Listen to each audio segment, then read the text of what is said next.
Russia launched a major missile and drone attack on Ukraine last night. I don't think it was their biggest, but it was quite a large one. And then afterwards, the Ministry of Defense said this was retaliation for recent terrorist attacks. And if I don't know that that actually is supposed to encompass the attacks on the strategic bomber fleet. Maybe he's just referring to the train incidents, which Right. actually got a great deal of press within Russia and caused a great deal of anger.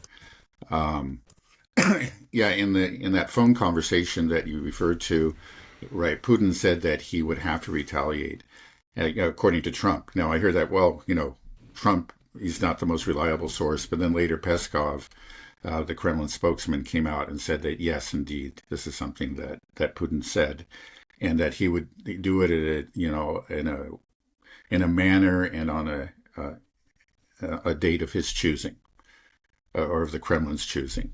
Um, so that suggests to me, because I mean, really, to truly retaliate for something, it takes a while to plan these attacks. It's not, like that. To be honest, the attack that occurred last night, that was a major attack. It was probably planned a couple of weeks ago at least. And it's something that we've seen it before. Sometimes they just take the Kremlin takes an attack that they were going to do anyway, and then they just frame it as a retaliatory strike. Um, I, I would be surprised. I'm not, maybe not too surprised, if like this most recent attack really did include the attack on the strategic bomber fleet. Because if it did, it was really a non-response, and everybody, it seems, is expecting them. All kinds of analysts and Russians, and actually people who are friendly to Russia, are saying, "Oh, they just have to do it this time," and Putin's really mad. But we know Putin. He usually he I, I don't think it's a given that there will be a major retaliation, but there may be. There very well may be. We'll see. Again, maybe the Has retaliation will take the form of a major offensive, but again, that would be something that's planned. Or it's just that the knowledge, like I was saying last time, once this offensive happens, it's going to just overshadow everything else anyway. has Russia made the distinction between the attack on the air bases and these attacks in Bryansk and Kursk? We know the Bryansk one, Kursk, we say, okay, these were terrorist attacks targeting Right. civilian infrastructure, harming civilians. Are they distinguishing between the aircraft that were destroyed, saying that this was something different? This Yeah. was Well, sometimes they do, sometimes they don't. It's not always. They have described, the attacks on the air bases as terroristic attacks, and I don't. I think that's actually an incorrect description, to be honest. Now, clearly, the attack on the train, especially the one where the bridge was brought down on top of the passenger train, that clearly fits the definition of a terrorist attack. There's no question about it. So it's not always clear, actually, if they're talking about one or the other or both. Maybe even there was another incident that you didn't mention. That was the attack on the Kerch Bridge. It was a major attack, but it seems to have been a complete failure. They didn't do any damage. Traffic was stopped for a while. And then once the Russians were sure that the attack was over, traffic resumed. There was no need for any repair or anything. But again, that would be, that again would be just another terrorist attack, because the Kerch Bridge is largely used by civilians. I mean, that's what it is. It's not a logistical supply line of any importance at all.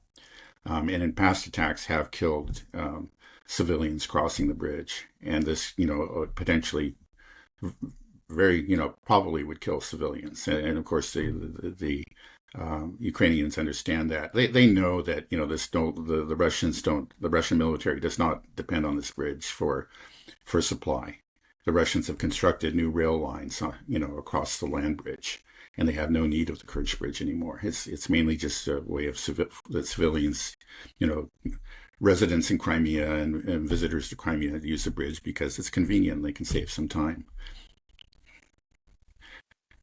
is do we feel like there's a this is an inflection point in the war where Russia is sort of changing its policy and stance towards Ukraine? Before this was an SMO, and now they're talking about Kiev is now a terrorist regime that is being backed by the West, and Right. then they're saying this openly Right. now. Does that change the whole? Yeah, potentially. It does. Again, this comes from Putin himself, and Putin uses his words very carefully. He's not like Trump. He's the anti-Trump of anything, right? He doesn't just mouth off. He doesn't just say what comes to mind. He's very, very deliberate, and when he changes his vocabulary, it really means something. And in a recent, I guess it was well, in a recent statement that he gave, he described the Ukrainian government as a terrorist organization, or something. It had become a terrorist organization. And then he said, what's the point in negotiating with terrorists? So he hasn't officially called off the negotiations yet, or at least the contacts. As they say, okay, we're going to remain contacts. We're going to continue to have these contacts with the Ukrainians.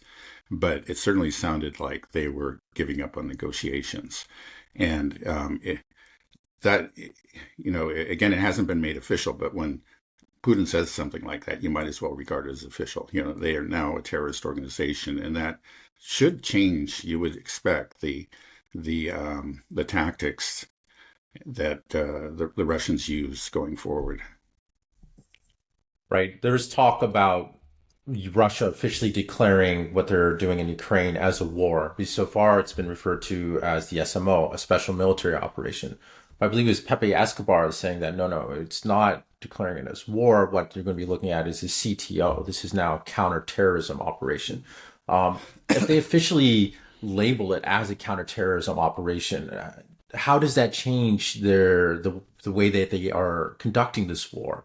One thing I think it does, it changes the position in the narrative. Once Russia's adopting the position that this is a terrorist organization, that if that's accepted by the majority of the world, I think this would have huge repercussions just on Western soft power and NATO soft power, because it's saying, okay, well, then de facto the West is supporting a terrorist organization. Right.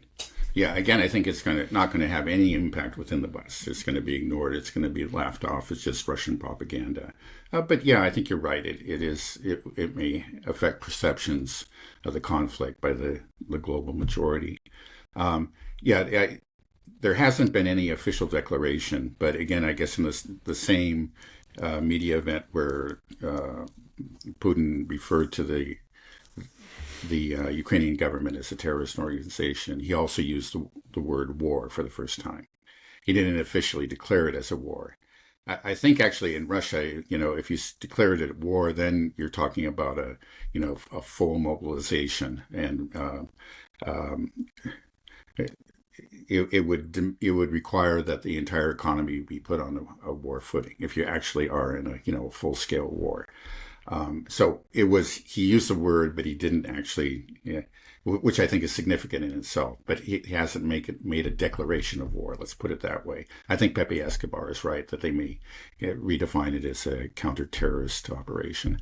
And I'm not even quite sure what the differences would be. They just may show less restraint on going after, high-ranking officials, that kind of thing. If they're terrorists, that they may. I don't know. I really, I guess we'll have to see, what it actually means. If it's just purely a kind of a change of labels, or there will be some sort of effect on the way that operations are actually conducted. I suspect there are, but I just don't know. I don't know what they'll be. I'll be honest with you. Well, it's also just an open statement that we're not negotiating anymore, that this isn't going to end in negotiations. You can't negotiate with a terrorist regime. The terrorist regime has to be destroyed, overthrown. So that's what this is saying then to Zelensky and his people. You guys cannot stay in power. Right. Yeah, I think that's probably correct, yes. Do you believe that's an apt characterization of the Kiev regime right now, to say that it is a terrorist regime? I actually do. I don't think that's an exaggeration. Again, some attacks are described as being terrorist in nature by the Russians, and I'll disagree with them. But many of these attacks, actually attacks that occur virtually every day, multiple times a day, are clearly, terroristic. There are a lot of things they never make it. Well, they never make it into the news in the West, and they're so frequent that even people who are looking at alternative media often don't even notice it. It's just part of the background noise. But just every day, there are obvious attacks, intentional attacks on civilian targets in both within former Ukrainian territory, the Donbass, Kherson, the Zaporozhye region, all these areas that are under Russian control, and also in places like Belgorod and Bryansk and Kursk. They just happen every day. Again, it just can be civilian vehicles, maybe just a passenger vehicle, but even school buses and ambulances and hospitals, markets, residences. And again, sometimes these are done by HIMARS. And you could at least claim that maybe in some cases, like not always, so there was an attack on a marketplace a month or two ago where there was a double tap with HIMARS, I believe it was. So, obviously it was intentional. But most of these are carried out by FPV drones. So in other words, they're done intentionally because they're looking at what they're hitting. They know what they're hitting. So this is terrorism that goes on every day in and day out. It's been going on for a long time. It actually began long before the launch of the SMO. And so, yeah, I would say, I don't think that's an unfair characterization. It's not just, a propaganda move. I think it's actually, maybe you could say, a very late recognition of a reality. Just remember, like, the agony of Donetsk City, that it was shelled, virtually every day for like 11, 12 years. And it's only now that because of the Russian advances that has ended. And that was, all these shells, went into entirely civilian areas. And they knew that. So what is that if it's not terrorism? It's terrorism. Plain and simple. So you're saying it's been a terrorist regime from the outset, then? I would say so, yeah. I mean, I think that's really true. Clearly, maybe you could argue at the beginning that it was rogue elements. But I just don't think you can make that argument now. It's just so frequent and it's widespread. It's not just one unit in one place or anything. It's up and down the line, and it happens all the time.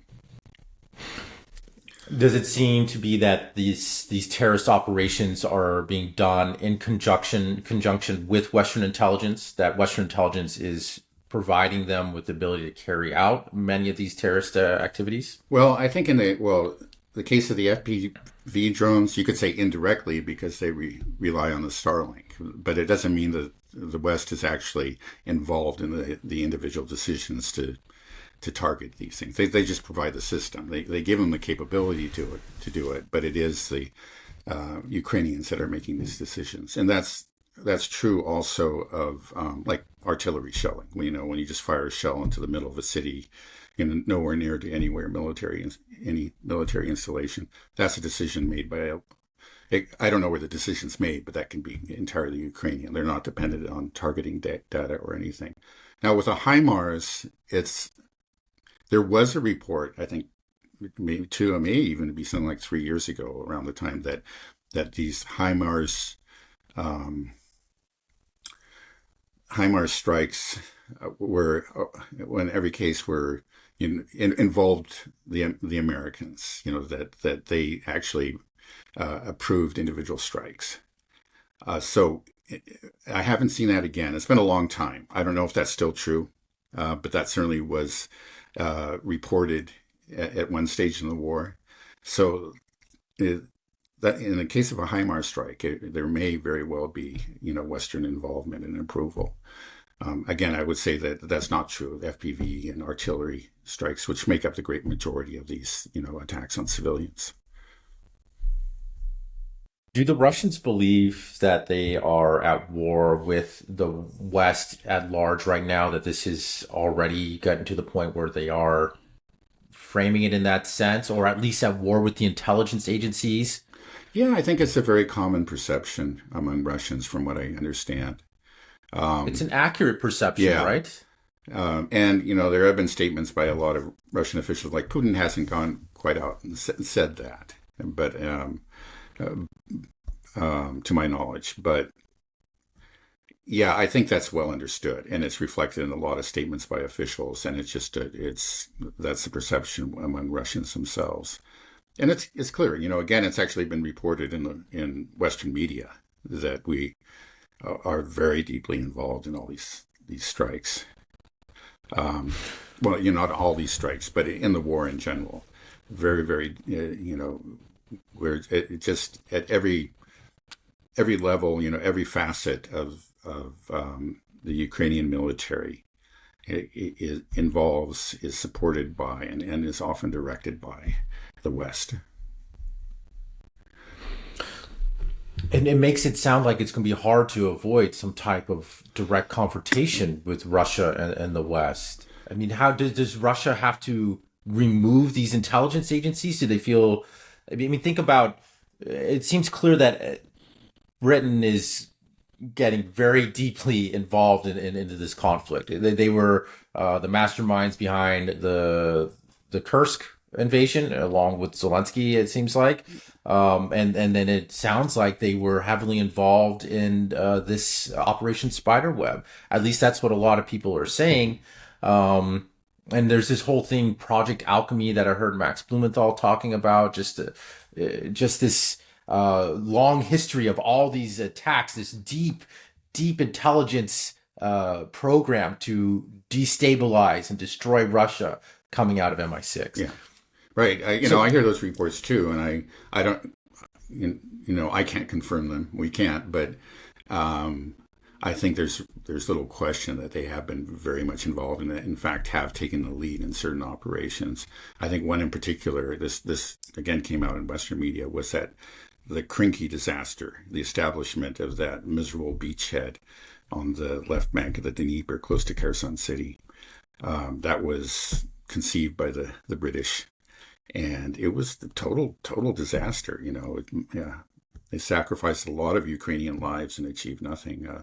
But yeah, they're always cooking up these things. It just seems like it's those, they kind of the British Empire, hasn't entirely died within their within their minds, I should say, rather. It's they're still trying to kind of live it out. It's the ghost of the British Empire. That maybe animates these really nutty and often very self-destructive operations. Yeah, I'm kind of surprised. I always had I guess, more positive view of the Brits. Seemed there are many to be things more dignified and civilized and posh. It's the accent; it threw me off. Yeah, no. I certainly, I admire, especially just the older generations of the Brits. I think there's much to be admired about them. The stiff upper lip and their magnificent literary achievements. All that is something that. But yeah, this Britain is. Well, there's always been a dark side. I think that's probably true of any country. There's always been a dark side to empire and yeah, the new Britain seems to have it seems to have abandoned everything, but it's kind of maybe its worst instincts. That's the things that made it great are gone, but then the dark side remains and grows. So what is Russia going to do? Are they going to do something punitive towards the UK? Or are they just going to, I imagine they're going to confine everything, their targets within Ukraine. But it's just becoming increasingly more obvious to Russia and to the world that, hey, this is being directed by MI6, CIA, NATO. This is the problem. Yeah, but we don't want war with them. So what do we do? Yeah, well, that's the very narrow path that the Kremlin has to tread. I mean, that's the thing. You don't want to encourage further attacks, but at the same time, you don't want World War III. And I think that if they're going to err, they're probably going to err on the side of caution. That's what we've seen so far. It's just like, okay, maybe it feels good, but whatever we do, there are going to be more of these attacks. These attacks are embarrassing, but they do not affect the course of the war. they haven't done any significant damage to our war-making capabilities, and we don't predict that they will. There will be future embarrassments, but we are winning this war. We will win the war in the end. We will achieve our objectives, and what we don't want to do is to make this into a wider war. We don't want to have an all-out open, NATO versus Russia war. That would not be good for anybody. Maybe they're confident that they could win it, but it would be highly destructive, and it would always entail the possibility of escalation to a nuclear conflict, and they just don't want to go there. So yeah, okay, we took this. This was an embarrassment. The Zelensky and his people can thump their chests and celebrate and exaggerate their minor achievement, and it'll be celebrated in the West. And this is, infuriating, but ultimately it's meaningless. What matters is what's happening on the front, and that's everything there is going in our favor. And we predict, maybe because we have this new offensive plan, that that's just going to accelerate. It's going to accelerate tremendously this year. So why, we have a winning plan. We're going to win. We're going to achieve our objectives within a year or two. Why get waylaid? Why allow ourselves to be provoked and do something that could, spark a larger conflict that again would just be dangerous for the whole region and for the world. Right. I know that Russia is going to win, but I don't know if it's going to be, like we said, it's going to be an ugly victory. Even if they take Kiev, they're going to be left with this rump terrorist state that is going to be continually probably funded and supported with Western intelligence. MI6 and CIA will still pump in this. So you're going to just have terrorist activity coming out of this Lvov for the next indefinite future, right? I mean, I just don't see it. It seems like the only way maybe to end it is Western hegemony has to end. There has to stop. Support has to be cut off to the Banderites, to this neo-Nazi fascist element that's in West Ukraine. That's what needs to be crushed. Putin doesn't want to go all the way to Poland, to the border. So I don't see this ending. I just see that maybe you can get depose Zelensky. They end up taking Kiev. They end up taking 8 oblasts, 10 oblasts. But they're going to have, at some point, they're going to enter Banderite territory. And then they're going to have to stop or deal with insurgency problems. And then if they do stop, they're going to have to deal with terrorist attacks coming across that border constantly. I don't see a good way to end it unless Western hegemony falls into this. The problem is the intelligence agencies, the institutions. That's what we need to go to war with. And I hope that, Trump was supposed to go to war with the intelligence agencies. Seems like he hasn't been able to do diddly squat there, though. And he's just been absorbed by it. But I mean, I feel like the populations of Western Europe and the United States, we also want to get rid of the intelligence agencies. We can work together on this. This is a popular thing. It feels like the intelligence agencies are a rogue element. They have way too much power, way too much control. It's really shady. Nobody likes it. Mm-hmm.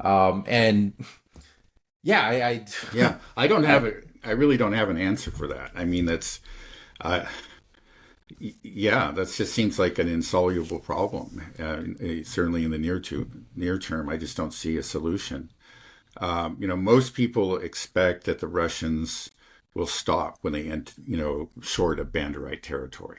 So they'll take the east and the south. And by taking the south, they deprive what remains of Ukraine of access to the Black Sea. And that actually is a big help right there, because their access to the Black Sea has allowed them to do things like this attack on the Kerch Bridge recently. They've been launching their sea drones from places like Odessa. But if the Russians take Nikolaev and Odessa and go all the way to Transnistria, they will deprive them of that access, and that will make the Black Sea safer for them. But it doesn't prevent other terrorist attacks, because of course it's going to be a perennial problem, because there are so many Ukrainians in Russia. The vast majority are very friendly, but it's just easy for a Ukrainian to travel to Russia and not really attract a whole lot of attention because, that's part of life there.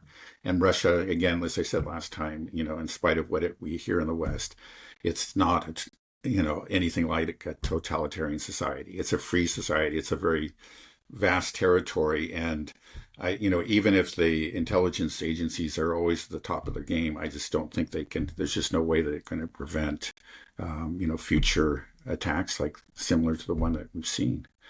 Yeah, I don't have an answer. One thing, though, that I found very interesting was just recently there was Poland got a new president. And this person is very, very strongly anti-Banderite, as many Poles are for very good reason, because they remember what happened during World War II. They remember these massacres. I think it was well over 100,000 Poles were massacred, by Stefan Bandera and his people. So they actually have chosen a day to commemorate the genocide, as they put it, of the Poles by the OUN, which is, the Organization of Ukrainian Nationalists, headed by Stepan Bandera. That's made the Ukrainian government very upset. But it's funny, it's not that the Poles are anywhere like being on the side of the Russians. They're still supporting the Ukrainians and probably certainly will continue to support the Ukrainians in the foreseeable future. But the Russians and the Poles now agree on that one aspect of the problem. They say, yeah, we got to get rid of the Banderites, the so-called denazification. And they also are firmly against NATO membership for Ukraine. So there's the two very, very important points, that Putin made clear at the start of the SMO, and the Poles are in agreement with that. I don't know if that's something that we can build on in the future, but there's something there. So yeah, we need, for this to really solve this problem, there has to be, let's say, a change of direction, a change of policy in the West, in places like Poland.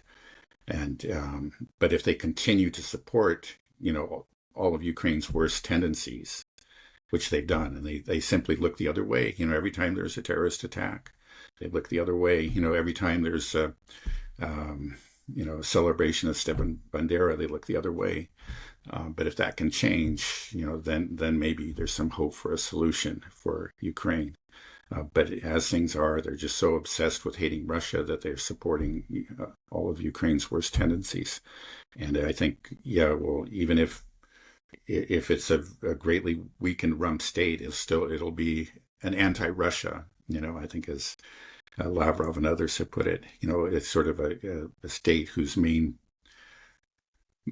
purpose, that sees its main role on the world stage as attacking Russia, and it'll be there, and it'll have support from the West, and it's going to continue to be just like a festering sore on the body of Russia.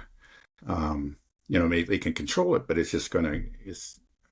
I think you're right. There will continue to be these kind of attacks unless something fundamentally changes on the other side, and I just don't know how you can bring it about.